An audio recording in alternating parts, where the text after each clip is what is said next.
ကာဖေးရဲ့တပည့်တွေဟာမာစကူကားတဲ့ကစခိုးယူဖို့အတွက်ကြိုးစားနေကြတယ်။ဒါပေမဲ့သူတို့မမျှော်လင့်ထားတာကတော့အဲ့ဒီကားရဲ့တကားလက်ကင်မှာပိုးအားမြင့်လျှက်စစ်တပ်အားတွေရှိနေတာပဲဖြစ်တယ်။ကားတကားကိုလာကင်တဲ့လူဆိုးဟာလျှက်စစ်ရှော့ဖြစ်ပြီးလွင့်ထွက်သွားခဲ့တယ်။အဲ့ဒီနောက်မှာတော့လူဆိုးတွေဟာဒေါသထွက်ပြီးတူကြီးတွေကိုစီနဲ့ကားကိုယ်တွေကိုဝိုင်းထူကြတယ်။ဒါပေမဲ့အဲ့ဒီကားမန်တွေဟာအလွန်ခိုင်ခံလွန်းတာကြောင့်ဘာမှမဖြစ်ခဲ့ပါဘူး။စိတ်မရှိတော့တဲ့ကာဖေးရဲ့တပည့်တွေဟာဆက်တနက်တွေကိုထုတ်ယူပြီးကားကိုတရက်ဆက်ပစ်ခတ်ကြပြန်တယ်။အချက်ပေါင်းများစွာပစ်ခတ်ခဲ့ပေမဲ့ကားမန်ပေါ်မှာဘာယာဒီဥရုတံမှမထင်ကျန်ခဲ့ပဲကားကအကောင့်အတိုင်းရှိနေခဲ့တယ်။တနက်တန်တွေကျဲလောင်စွာထွက်ပေါ်လာတာကြောင့်ကားပိုင်ရှင်ဖြစ်တဲ့မာစကူဟာအခြေအနေကိုလာရောက်ကြည့်ရှုခဲ့တယ်။ကာဖေးရဲ့တပည့်တို့အများကြီးရှိနေတာကိုမြင်လိုက်ရတဲ့မာစကူဟာကားနားကိုဓာတ်ရိုက်မသွားပဲနေရန်တစ်ခုရဲ့နောက်ွယ်မှာပုံကွယ်လိုက်တယ်။အဲ့ဒီနောက်သူ့ရဲ့အိတ်ကက်ထဲကနေနီးပညာမြင့်အဝေးထိန်းခလုတ်တစ်ခုကိုထုတ်ယူလိုက်တယ်။သူကခလုတ်တစ်ခုကိုနှိပ်လိုက်တဲ့အခါမှာတော့ကားစီကနေထူထပ်တဲ့အဖြူရောင်မီးခိုးငွေ့တွေအများကြီးထွက်ပေါ်လာပြီးပတ်ဝန်းကျင်တစ်ခုလုံးကိုဖုံးလွှမ်းသွားခဲ့တယ်။လူဆိုးတွေအမြင်အာရုံဝေဝါးနေတဲ့အချိန်မှာပဲအဲ့ဒီကားဟာအလိုလျောက်ဆက်နိုးပြီးရှေ့ကိုမောင်းထွက်သွားခဲ့တယ်။မာစကူဟာကားမှန်ပြတင်းပေါက်ကိုအဝေးကနေပဲနှိမ်ချလိုက်ပြီးကားထဲကိုအမြန်ဆုံးခုန်ဝင်လိုက်တယ်။ဒါပေမဲ့ရှေ့ကနေပိတ်ဆို့ထားတဲ့လူဆိုးတွေရဲ့ကားတစ်စီးရှိနေသေးတယ်။မာစကူဟာသူ့ရဲ့ဖုန်းလိုမျိုးအဝေးထိန်းကိရိယာကနေကားရဲ့လက်နက်စနစ်ကိုဖွင့်လှစ်လိုက်ပြီးဒုံးကျည်တစ်စင်းပစ်လွတ်လိုက်တယ်။အဲ့ဒီဒုံးကြီးဟာရှေ့ကပိတ်ထားတဲ့ကာဖေးတပည့်တွေရဲ့ကားကို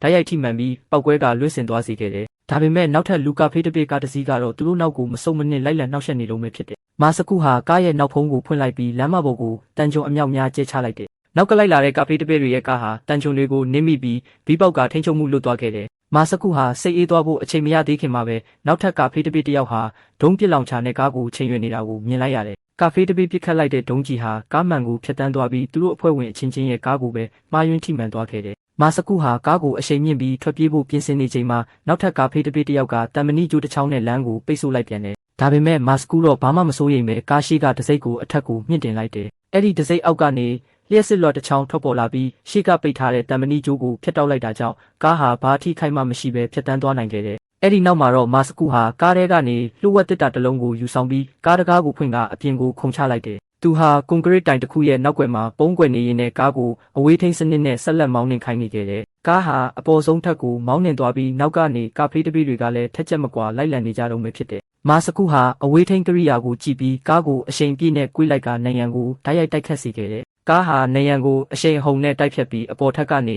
အောက်ကိုပြန်တန်းကျဆင်းသွားခဲ့တယ်။အဲ့ဒီကားဟာလမ်းမပေါ်မှာရှိတဲ့ကားငှားရမ်းတဲ့ဆိုင်တစ်ဆိုင်ရဲ့မှန်ပြတင်းပေါက်ကိုရိုက်ခွဲပြီးဆိုင်ထဲကိုပြင်းထန်စွာထိုးဝင်သွားခဲ့တယ်။လွန်ခဲ့တဲ့ရက်ပိုင်းလောက်ကသတင်းမီဒီယာကုမ္ပဏီတစ်ခုရဲ့တထေးကြီးကတရုတ်နိုင်ငံပိုင်လေယာဉ်တစ်စင်းကိုတမင်တက်ဘုံခွဲတိုက်ခိုက်ခဲ့တယ်။ပြီးတော့ဗြိတိန်နိုင်ငံရဲ့စစ်သင်္ဘောကိုလည်းထပ်မံဖျက်ဆီးပစ်ခဲ့တယ်။အဲ့ဒီနောက် GPS တီနေရာပြစနစ်ကိုအသုံးပြုပြီးဗြိတိန်စစ်သင်္ဘောရဲ့တီနေရာကိုတရုတ်ပင်လယ်ပြင်အတွင်းရောက်နေတယ်လို့မျိုးလိမ်လည်သတ်မှတ်လိုက်တယ်။တရုတ်တိုက်လေယာဉ်တွေကဗြိတိန်စစ်သင်္ဘောကိုအရင်ဆုံးစတင်တိုက်ခိုက်ခဲ့တာဖြစ်တယ်လို့မဟုတ်မမှန်ဆွဆွဲခဲ့တယ်။တပြိုင်နက်တည်းမှာပဲတရုတ်နိုင်ငံဘက်ကိုကြတော့လဲဗြိတိန်စစ်သင်္ဘောကအရင်ဆုံးရန်တိုက်ခိုက်ခဲ့တာဖြစ်တယ်လို့လိမ်ညာပြောဆိုပြီးတရုတ်နဲ့ဗြိတိန်နိုင်ငံကြားစစ်ပွဲဖြစ်ပွားအောင်ကြံစည်ခဲ့တယ်။အနာဂတ်သတင်းစာမှာဒီနေ့ရဲ့တွေးထွက်တန်ယူသတင်းတွေကိုဖော်ပြဖို့အတွက်အဓိကကြိုးကင်သူကာဖေးကနှစ်နိုင်ငံစစ်ပွဲဖြစ်ပွားမဲ့သတင်းကောင်းစဉ်တွေကိုကြိုတင်ပြီးသတ်မှတ်ပြင်ဆင်ထားခဲ့တဲ့ပါလေရောဗြိတိန်စစ်တပ်ကဗိုလ်ချုပ်ကြီးတဦးကကိုယ်နိုင်ငံရဲ့စစ်သင်္ဘောတိုက်ခိုက်ခံရတဲ့သတင်းကိုကြားရတဲ့အခါမှာတော့တရုတ်နိုင်ငံကိုပြန်လည်တိုက်ခိုက်ဖို့အတွက်စစ်တပ်ကိုချက်ချင်းစေလွှတ်ဖို့ပြင်ဆင်တော့တယ်။ဒါပေမဲ့အဲ့ဒီထဲကသပင်ဖြူဖြူနဲ့အမျိုးသမီးကြီးတဦးကတော့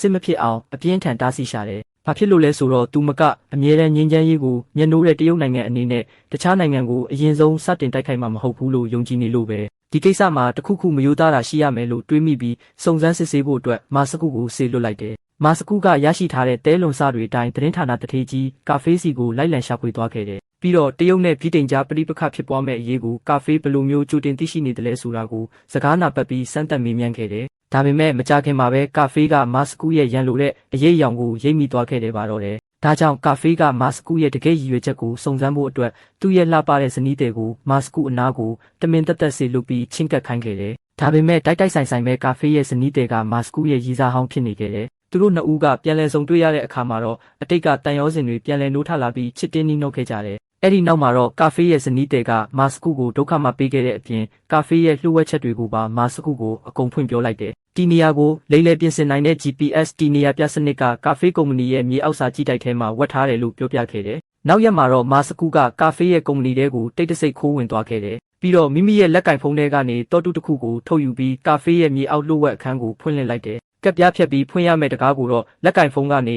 လျှက်စစ်စီးကြောင်းတွေထုတ်လုပ်ပြီးဖျက်ဆီးပစ်ခဲ့တယ်။နောက်ဆုံးမှာတော့ရှာဖွေရင်းနဲ့ GPS တီနေရာပြင်ဆင်တဲ့စက်ပစ္စည်းကိုရှာဖွေတွေ့ရှိသွားခဲ့တယ်ပါတော့တယ်။ မာစကူကအဲ့ဒီဆက်ပစ္စည်းကိုယူဆောင်ပြီးထွက်ခွာဖို့ပြင်ဆင်နေတော့မှပဲမိမိရဲ့နောက်ွယ်မှာလူတစ်ယောက်ရှိနေတာကိုသတိပြုမိသွားခဲ့တယ်။မထင်မှတ်ပဲအဲ့ဒီနေရာမှာကုမ္ပဏီတဲကိုခိုးဝင်လာတဲ့တရုတ်မျိုးသမီးသူရှို့တဦးနဲ့ထိတ်တိုက်တိုးမိသွားတယ်။မကြခင်မှာပဲသူတို့နှစ်ဦးကမြေအောက်ခန်းထဲကနေထွက်ပြေးလွတ်မြောက်ဖို့အတွက်အသက်လူပြီးပြေးကြတော့တယ်။ကာဖေးရဲ့လက်ဖြောင့်တပ်သားတွေကလည်းမာစကူကိုထိခိုက်မိမှစိုးရိမ်တာကြောင့်တနက်တွေကိုလွဲချော်အောင်တမင်ပစ်ခတ်နေကြတယ်။တိုက်ပွဲဖြစ်ပွားနေတဲ့အတော်အတွင်းမှာတော့လုံခြုံရေးဝန်ထမ်းတဦးကစက်ပစ္စည်းတွေတဲကိုလွှင့်စင်ပြုတ်ကျသွားခဲ့တယ်။အဲ့ဒီအခါမှာမာစကူကအံ့ဩစရာကောင်းတဲ့အချက်တစ်ခုကိုတွေ့ရှိသွားခဲ့တယ်။ဒီစက်ယုံကလာမယ့်အပတ်မှာဖြစ်ပွားမဲ့မြို့ပြမတော်တဆမှုသတင်းစာတွေကိုကြိုတင်ပြီးရိုက်နှိပ်နေတာဖြစ်တယ်။ဒါကိုကြည့်ချင်းအဖြစ်ဒီမြို့မှာပုံမှန်အဖြစ်ဘာပြဿနာမှမရှိဘဲအကယ်၍ပြဿနာတစ်ခုခုရှိလာခဲ့ရင်သတင်းဌာနကကြိုတင်ပြီးဖန်တီးထားတာဖြစ်ရမယ်လို့သဘောပေါက်သွားခဲ့တယ်။နောက်ဆုံးမှာတော့မာစကူကအောင်မြင်စွာထွက်ပြေးလွတ်မြောက်သွားခဲ့တဲ့နေတယ်။အဲ့ဒီအချိန်မှာပဲကာဖေးကမာစကူစီကိုရုတ်တရက်ဖုန်းခေါ်ဆိုလာပြီး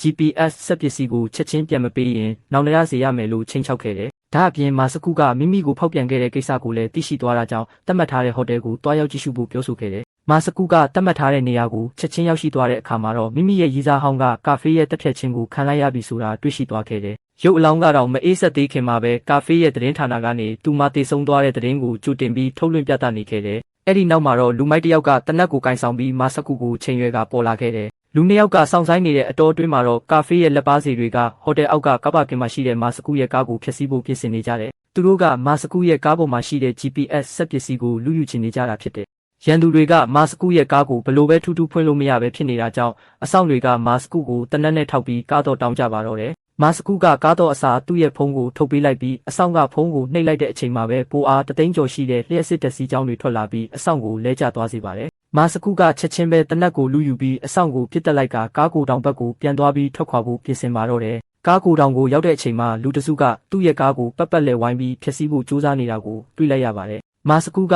ရန်သူတွေကိုပညာပေးဖို့အတွက်သူ့ရဲ့ဖုန်းထဲကနေကားကိုအဝေးထိန်းစနစ်နဲ့မီးခိုးတွေထုတ်လွှတ်လိုက်ပြီးရန်သူတွေကိုလူစုခွဲပစ်လိုက်ပါတယ်။အဲ့ဒီနောက်မှာတော့မာစကူကကားကိုအဆောက်အုံအပြင်ဘက်ကိုတိုက်ထုတ်ပြီးပြန်တန်းထွက်ခွာသွားစေကရန်သူတွေရဲ့အာရုံကိုလွှဲပြောင်းလိုက်ပြီးလိုက်လံဖမ်းဆီးမှုကနေလွတ်မြောက်သွားခဲ့ပါတယ်။ခဏကြာမှာတော့မာစကူကမြေပုံစနစ်ကိုအသုံးပြုပြီးစစ်အခြေစိုက်စခန်းတစ်ခုကိုရောက်ရှိလာခဲ့ပါတယ်။အဲ့ဒီမှာရှိတဲ့ကျွမ်းကျင်သူတွေရဲ့စစ်ဆေးချက်အရလူမိုက်ကြီးကဗြိတိန်စစ်သင်္ဘောရဲ့တွာလာလှုပ်ရှားမှုအချိန်နဲ့တည်နေရာတွေကိုပြောင်းလဲပစ်လိုက်တယ်ဆိုတာကိုသိရှိသွားကြပါတယ်။တကယ်တော့စစ်သင်္ဘောဟာတရုတ်ပင်လယ်ပြင်ထဲကိုဝင်ရောက်ခြင်းမရှိဘဲတရုတ်ပင်လယ်ပြင်တောင်ဘက်ကီလိုမီတာ80အကွာမှာပဲရှိနေတာဖြစ်ပါတယ်။ဒါကြောင့်သူတို့ဟာဗြိတိန်ရဲ့ပစ်ချခံလိုက်ရတဲ့စစ်သင်္ဘောကိုတွားရောက်စစ်ဆေးဖို့ပြင်ဆင်ကြပါတော့တယ်။မာစကူကမီတာတောင်းချီမြင့်တဲ့ကောင်းကင်ယံကနေလေထီးနဲ့ခုန်ချလိုက်ပြီးပင်လယ်ရေပြင်နဲ့နီးကပ်တဲ့အချိန်ကြာမှလေထီးကိုဖွင့်လိုက်ကရေထဲကိုအနည်းကင်းကင်းနဲ့ဆင်းသက်နိုင်ခဲ့ပါတယ်။ရေအောက်ကိုရောက်တဲ့အခါမှာတော့ပစ်ချခံထားရတဲ့ဗြိတိန်စစ်သင်္ဘောကိုရှာဖွေတွေ့ရှိသွားခဲ့ပါတယ်။စစ်သင်္ဘောထဲမှာလူပေါင်း80ကျော်သေဆုံးနေပြီးနျူကလ িয়ার ထိပ်ဖူးတစ်ခုပျောက်ဆုံးနေတာကိုတွေ့လိုက်ရပါတယ်။အဲ့ဒီအချိန်မှာပဲတရုတ်အမျိုးသမီးအေဂျင့်တယောက်ကရေအောက်ကိုရောက်လာပြီးစစ်သင်္ဘောကိုလာရောက်စစ်ဆေးတာနဲ့တိုးပါတော့တယ်။သူတို့နှစ်ယောက်ဟာပျောက်ဆုံးနေတဲ့နျူကလ িয়ার ထိပ်ဖူးကိုသတင်းစာတိုက်ပိုင်ရှင်လူမိုက်ကြီးကခိုးယူသွားတာဖြစ်နိုင်တယ်လို့သုံးသပ်လိုက်ကြပါတယ်။ရန်သူတွေဟာတရုတ်တိုက်လေယာဉ်ကိုပစ်ချခဲ့ရုံတင်မကပဲဗြိတိန်နျူကလ িয়ার ထိပ်ဖူးကိုအသုံးပြုပြီးတရုတ်ကမ်းရိုးတန်းမျိုးတွေကိုတိုက်ခိုက်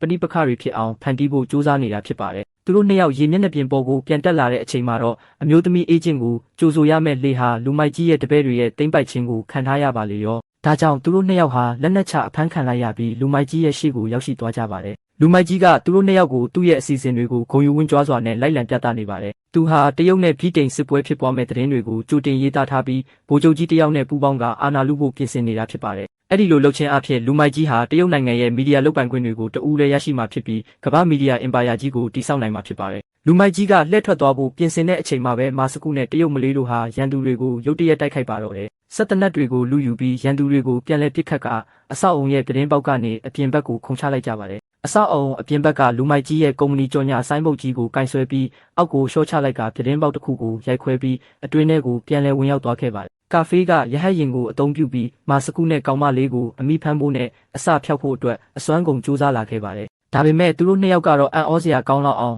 ဆိုင်ကယ်ကိုကျွမ်းကျင်စွာမောင်းနှင်ပြီးရန်သူတွေကိုတိုက်ခိုက်ခဲ့ပါတယ်။သူတို့ဟာရဟတ်ရင်ရဲ့အန္တရာယ်ကနေလွတ်မြောက်ဖို့အတွက်အဆောက်အဦတွေကြားထဲမှာဆိုင်ကယ်ကိုအရှိန်ပြင်းပြင်းမောင်းနှင်ရင်းလမ်းကြိုလမ်းကြားတွေတဲ့အထိပါအသေးရဖွယ်မောင်းနှင်ပြေးလွတ်ခဲ့ကြပါတယ်။အဲ့ဒီနောက်မှာတော့မာစကူကလှမ်းထားတဲ့အဝတ်လမ်းကြိုးကိုအမြန်ဆွဲယူပြီးရဟတ်ရင်အောက်နားအထိဆိုင်ကယ်ကိုရှော့တိုက်မောင်းနှင်လိုက်ပါတယ်။ပြီးတော့အဝတ်လမ်းကြိုးကိုရဟတ်ရင်ရဲ့ပန်ကာတလက်ထဲကိုရောက်အောင်လှမ်းပစ်လိုက်ပါတယ်။ပန်ကာတလက်ထဲကိုကျိုးညှိသွားတဲ့အတွက်ဟန်ချက်ပြတ်သွားတဲ့ရဟတ်ရင်ဟာဘေးကအဆောက်အဦနေရန်ကိုတိုက်မိပြီးတကယ့်ကိုပြင်းထန်စွာပောက်ကွဲသွားခဲ့ပါတော့တယ်။ဘေးကင်းရာကိုရောက်သွားတဲ့အခါမှာတော့သူတို့နှစ်ယောက်ဟာလမ်းဘေးမှာရေတူတူချိုးခဲ့ကြပါတယ် ကောင်မလေးကကောင်လေးရဲ့စွမ်းဆောင်ရည်တွေကိုသဘောကျပြီးစိုက်ကြည့်နေမိပါတယ်ဒါပေမဲ့ကောင်လေးကသူမရဲ့အလှအပကိုတေချာမခံစားရသေးခင်မှာတင်ကောင်မလေးကလက်ထိတ်ကိုတိတ်တဆိတ်တော့ဖွင့်ပြီးကောင်လေးရဲ့လက်တစ်ဖက်ကိုရေပိုက်လိုင်းမှာတော့ခတ်ပြီးထားခဲ့ပါတယ်သူတို့ရင်းနှီးတာတရက်ခွဲလောက်သာရှိသေးတဲ့အတွက်ကောင်မလေးကကောင်လေးကိုအပြည့်အဝမယုံကြည်သေးတဲ့ပုံစံမျိုးဖြစ်နေပါတယ်သူမထွက်ခွာသွားပြီးမကြခင်မှာတင်ကာဖေးရဲ့လူမိုက်တွေကကောင်မလေးနောက်ကိုလိုက်လံတိုက်ခိုက်ကြပါတယ်ရန်သူတွေကလူအင်အားပိုများနေပေမဲ့လည်းကောင်မလေးကတော့နည်းနည်းမှကြောက်ရွံ့ခြင်းမရှိဘဲပတ်ဝန်းကျင်ကပစ္စည်းတွေကိုအသုံးပြုပြီးအေးအေးဆေးဆေးတုံ့ပြန်တိုက်ခိုက်ခဲ့ပါတယ်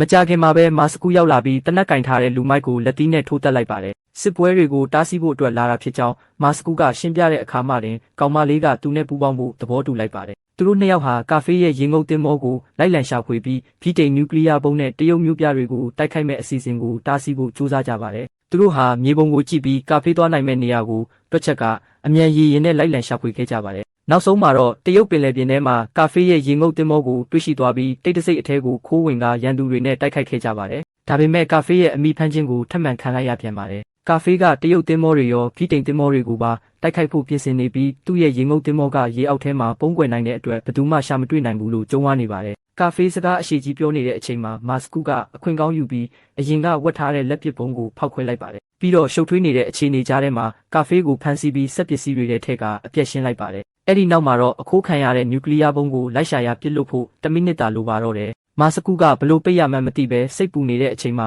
ရန်သူတွေဖမ်းဆီးထားတဲ့ကောင်မလေးကဘုံရဲ့စနက်တံကိုကောင်လေးစီလှမ်းပစ်ပေးလိုက်ပါတယ်မာစကူကစနက်တံကိုဘုံရဲ့နောက်ွယ်မှာတက်ဆင်လိုက်ပြီးမိနည်းနည်းရတာနဲ့ဘုံကဒီနေရာတင်ပောက်ကွဲသွားမှာဖြစ်ပါတယ်ကာဖေးရဲ့လူမိုက်ကကောင်မလေးကိုရေထဲကိုတွန်းချလိုက်ပြီးဘုံပေါ်ကစနက်တံကိုပြန်ဖြုတ်ဖို့ကြိုးစားပါတယ်ဒါပေမဲ့သူကမာစကူကိုခွန်အားခြင်းမရှင်နိုင်ပဲဘုံနဲ့ရိုက်မိကဒဏ်ရာရသွားပါတယ်ရန်သူကမာစကူနဲ့အတူတူသေးဖို့ကြိုးစားပေမဲ့မာစကူကအဝိစားကိုအမြန်လေးဖြတ်ပြီးရေထဲကိုခုန်ချလွတ်မြောက်သွားခဲ့ပါတယ်မာစကူကရေအောက်ထဲမှာကောင်မလေးကိုအသက်ရှူဖို့အတွက်နှာခမ်းချင်းနှမ်းပြီးအောက်ဆီဂျင်ပေးခဲ့ပါတယ်အဲ့ဒီနောက်မှာတော့ဘုံပြင်းထန်စွာပောက်ကွဲသွားခဲ့ပြီးရေအောက်ထဲမှာရှိနေတဲ့မာစကူနဲ့ကောင်မလေးကတော့ဘာတန်ရာမှမရပဲဘေးကင်းလွတ်မြောက်သွားခဲ့ကြပါတယ်ဒီဗီဒီယိုကိုသဘောကျတယ်ဆိုရင် subscribe လေးလုပ်ပေးခဲ့ကြပါဦးအဆုံးထိကြည့်ပေးလို့ကျေးဇူးအထူးတင်ပါတယ်